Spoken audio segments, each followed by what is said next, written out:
दोस्तों, रोज़ की तरह आनंद लिखनी ब्लॉग में सबका हार्दिक स्वागत है। सबके मंगल भविष्य की कामना के साथ आज प्रेरणादायक विचारों में दोस्तों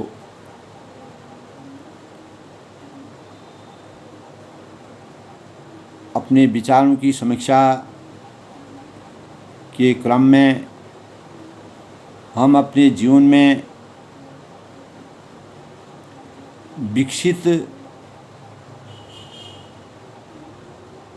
विचारों से, भक्ति के मार्ग से उद्देश्यों की पूर्ति को और लक्ष्यों की पूर्ति को करने में कहाँ तक सामर्थ्य प्राप्त कर सकते हैं, कहाँ तक हम उद्देश्यों की प्रखरता के योगदान से अपने जीवन को चरितार्थ कर सकते हैं, उस संबंध में मैंने अपने भावों को सबके सामने प्रस्तुत करने का विचार बनाया है। दोस्तों, हमारे जीवन में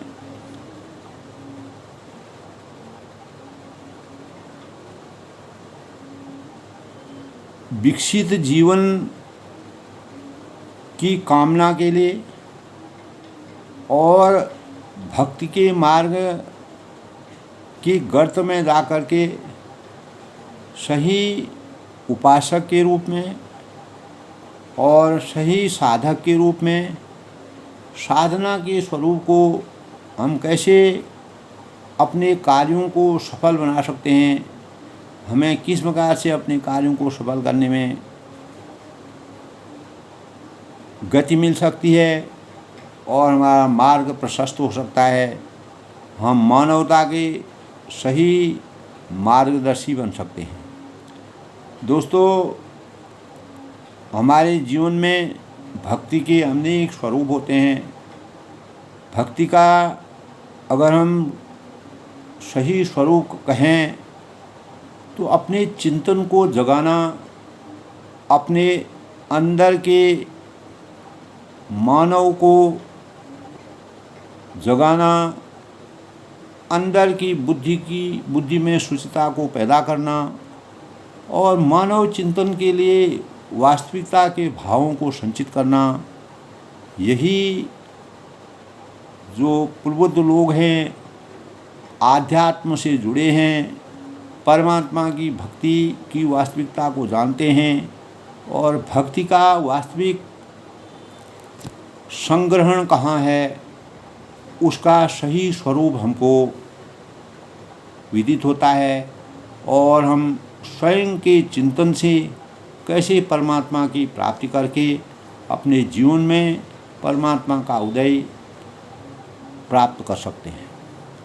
तो विमल भक्ति के गर्भ में दोस्तों उपजे सउद्देशी जो उद्देश्य से सहित जो हमारे पूर्ण भाव होते हैं, लक्ष्य होते हैं की पूर्ति में उसकी पूर्ति करने में, उसकी संपूर्णता करने में ज्ञान की प्रखरता का महत्वपूर्ण योगदान होता है।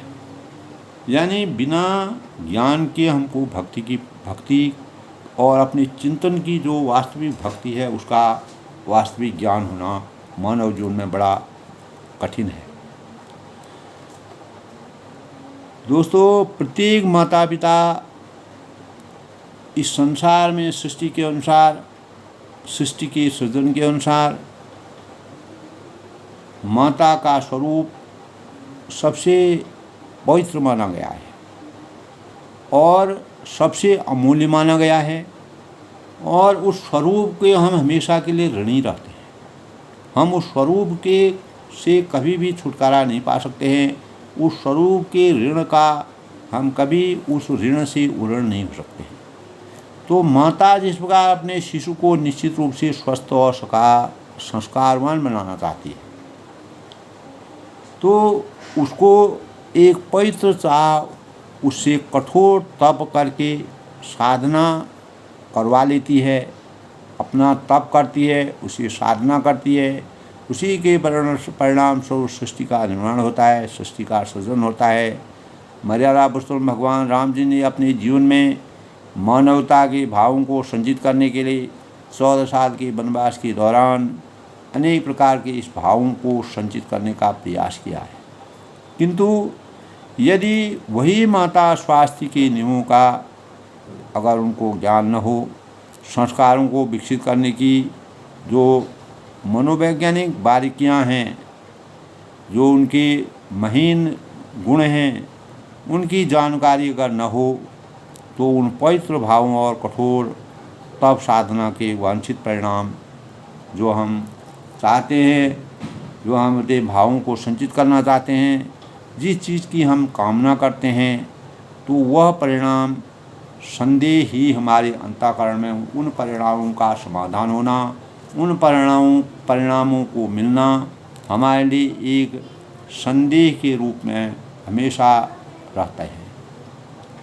तो दोस्तों, यदि समुचित ज्ञान हो, ज्ञान की पराकाष्ठा का विकसित ज्ञान हो, तो अपेक्षाकृत कम श्रम से भी बेहतर परिणाम हम पा सकते हैं। तो सरस्वती भंडार की यही अपूर्व बात, जो जो खर्चे त्यों बढ़े, बिन खर्चे घट जाए। तो ज्ञान को हम जितना खर्च करेंगे, ज्ञान के जितना हम अंदर तक जाएंगे, उसकी गूढ़ता के रहस्य को समझेंगे, तो हमें अपने चिंतन के अंदर विमल भक्ति, पवित्र भक्ति का संचार स्वयं हमारे अंतःकरण में विराजमान होगा। माँ सरस्वती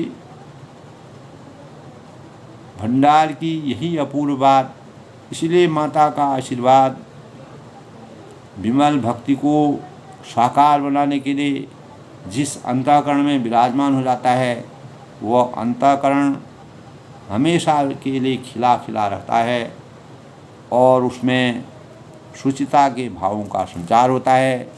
जीवन में अपार खुशियों का सागर होता है।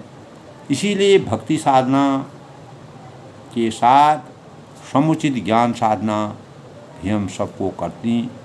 ज्ञान साधना के सौजन्य से कर्म के साथ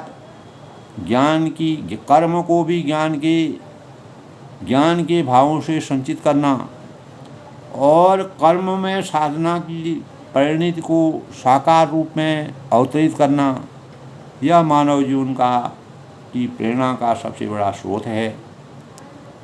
नवयुग सृजन, जो पूरी सृष्टि की नवयुग सृजन अगर हमको अपने जीवन में करना है, के लिए दोस्तों उपयुक्त एवं समर्थ ज्ञान की धाराएं अनेक ऋषि मुनियों ने अपने साधना के बल से भगीरथ प्रयत्न किए हैं, यानी निरंतर इस प्रकार के प्रयास किए हैं जिसके मानव चेतना में जागरण हो और मानव जीवन में जागृति के भावों से तब को प्रभावित करने की वेदना का समावेश हो, यानी संवेदनाओं का संचार हो।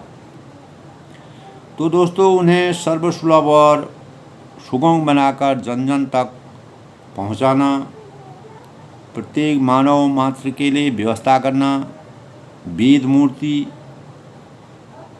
ने जिस प्रकार की रचना की है, तो उसको हमको उसकी गूढ़ता को समझना, प्रत्येक मानव के चिंतन में जब वह भाव आ जाते हैं तो हम अपने जीवन में शुचिता की भावनाओं से लक्ष्यों की प्राप्ति करने में समर्थवान होते हैं।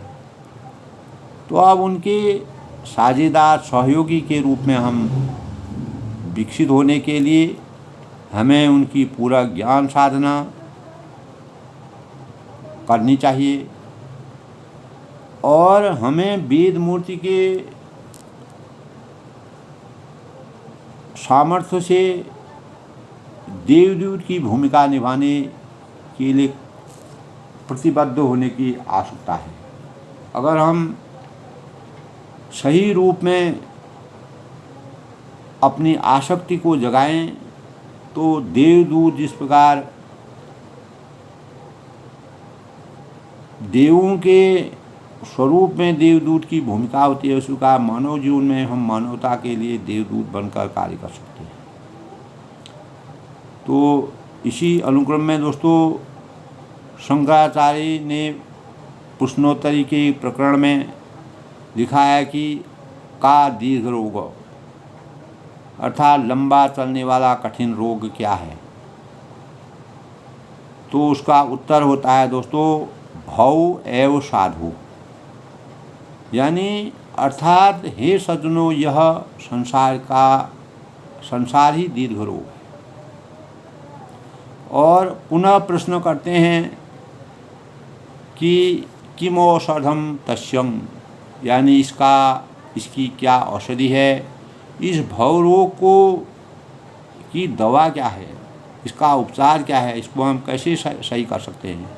तो उसका उत्तर मिलता है विचार एवं सुविचार ही उसकी प्रभावशाली दवा है। सुचिता के विचार और सुंदर भावों का संचार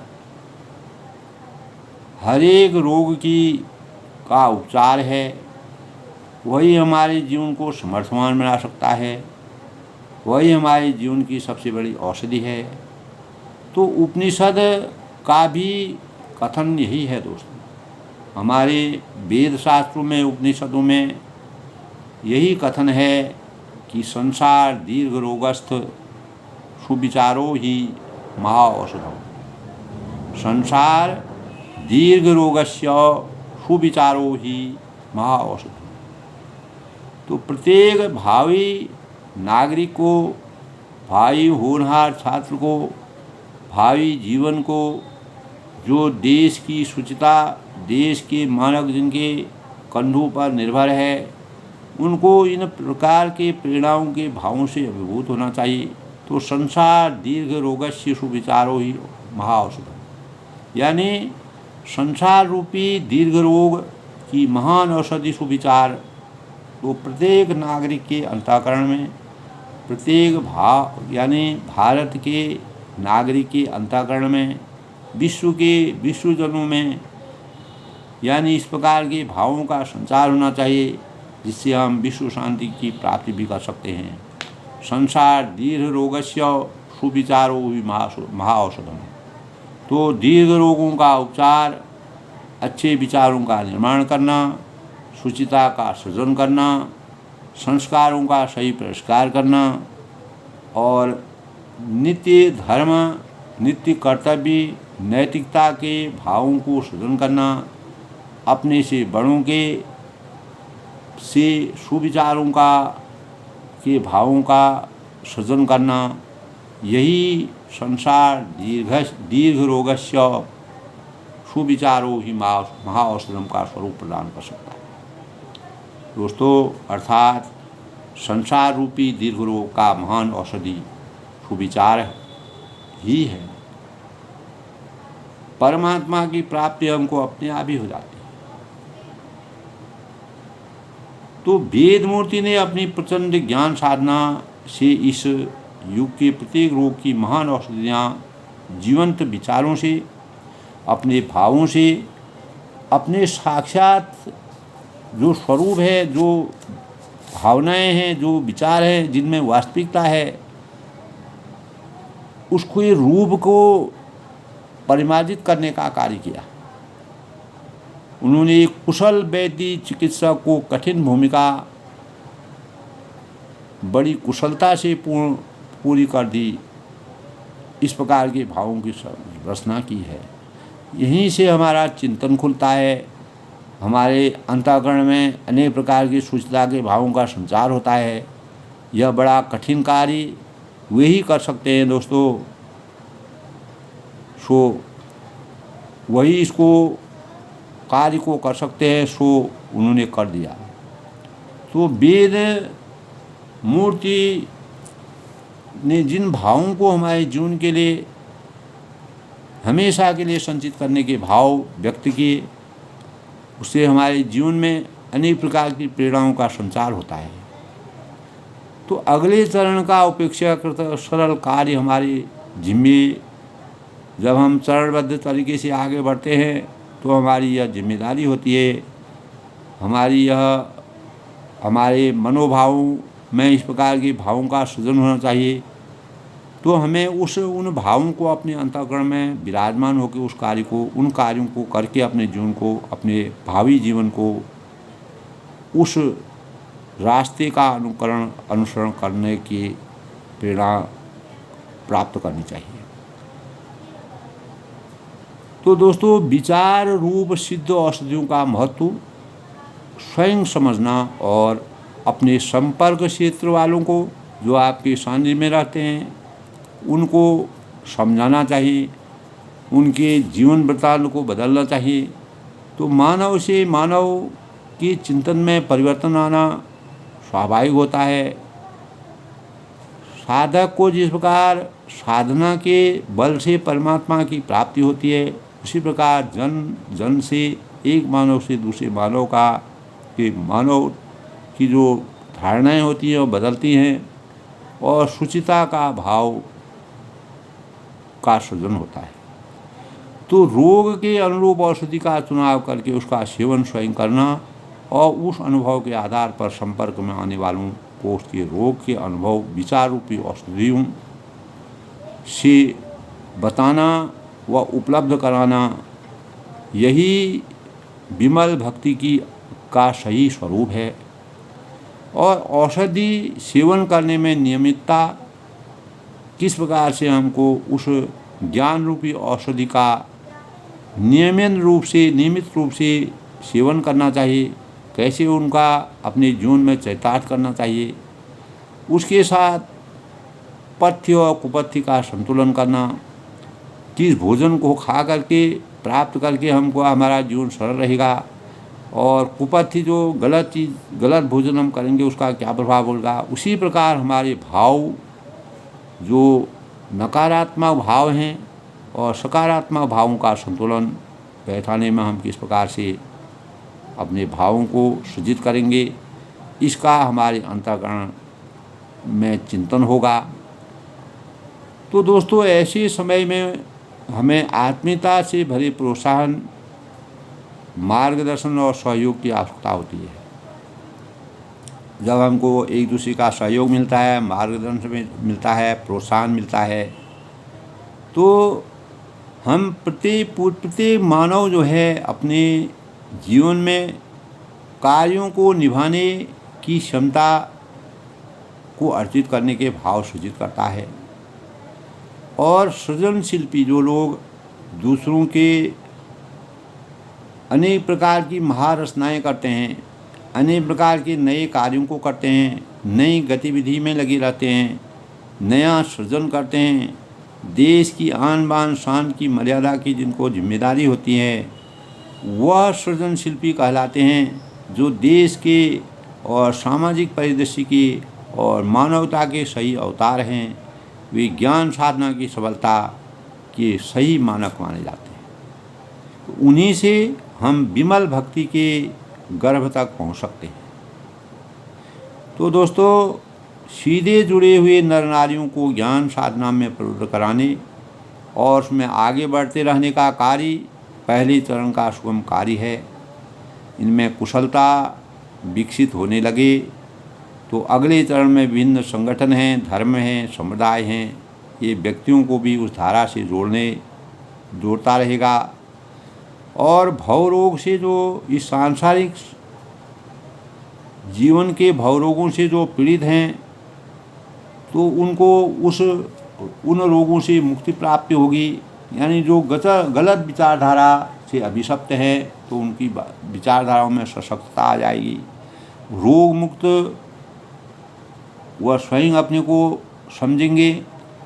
उज्जवल भविष्य के संवाहक समर्थक व्यक्तित्व तो तभी सभी वर्गों में भी विकसित करने की आवश्यकता है। इसके लिए अपेक्षाकृत अधिक जीवंत संकल्प, सूझबूझ, प्रयास, यत्न, अनेक प्रकार के मानव मार्ग को आगे बढ़ाने की चेष्टा के भावों का प्रयास करने की अभिप्रेरणा हमको प्राप्त होगी। तो इस स्तर की से ज्ञान साधना करने वाले मनुष्य जो होते हैं, प्रबुद्ध लोग जो हैं, मनीषी जो होते हैं, वे सृजन सैनिकों में से स्वयं उभर करके आगे आएंगे और विमल भक्ति के गर्भ में उपजे सदुद्देश्यों के लक्ष्यों की पूर्ति करने में समर्थवान।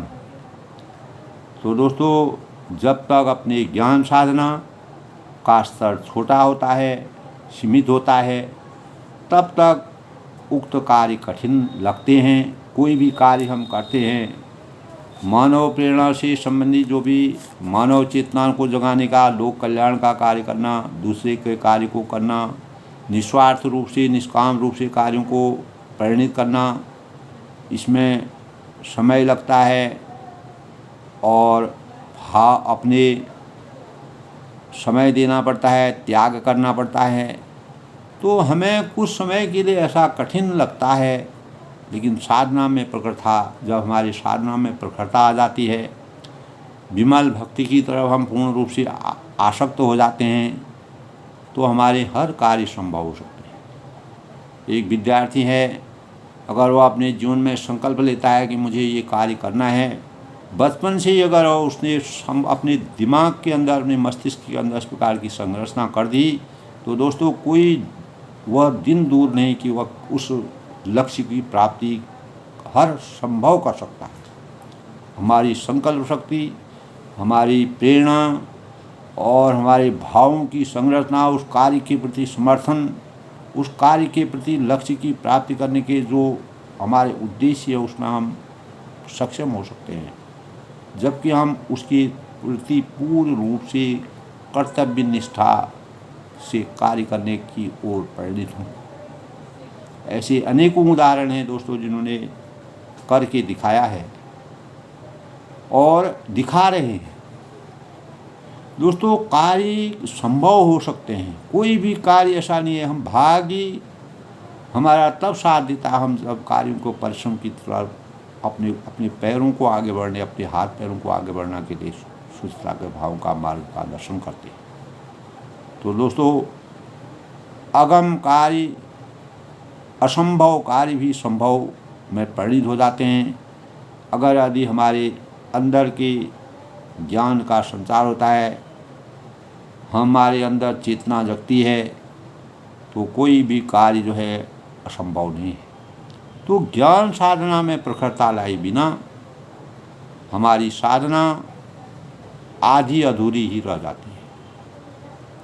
और हमें अपनी अपनी साधना को इस स्तर का इसलिए बनाना है दोस्तों कि दुनिया उस कार्य को हमारा सार्थक माने, हमारा समाज उस पर आकर्षित हो। जिस प्रकार माँ के लिए संतोषप्रद सिद्ध हो, माँ अपने बच्चे को संतोष की अनुभूति तब करती है जब बच्चा, माँ के द्वारा पोषित बच्चा जब आगे बढ़कर विमल भक्ति के सहयोग से अपने लक्ष्यों की पूर्ति करने में समर्थवान हो जाता है, तो वही सिद्धियों की प्राप्ति का सबसे बड़ा योग है, संबंध है। यही चमत्कारिक और जादुई घटनाओं से हमारे जीवन को जोड़ता है। वास्तव में दोस्तों, अगर देखा जाए तो सिद्धियों का संबंध जो अनेक प्रकार की प्रबुद्ध और विलक्षण प्रतिभाएं हमारे अंतःकरण में जागृत होती है, किसी भी मानव के अंतःकरण में, तो कर्म की विशिष्टता और कुशलताओं से इसका सृजन होता है और अपनी आंतरिक सिद्धियाँ और विभूतियों को आकृष्ट स्तर पर विकसित और विशिष्ट कुशलता के साथ प्रयुक्त करने की प्रामाणिकता स्थिति को सिद्ध करने में समर्थवान होती है। दोस्तों, इसके परिणाम स्वरूप बहुधा चमत्कारी प्रतिभाएं जो आज अंतरिक्ष में तक गोता लगा करके अनेक प्रकार की सूचनाओं का संपादन करके देश की विकसित भावनाओं को मानव जीवन के साथ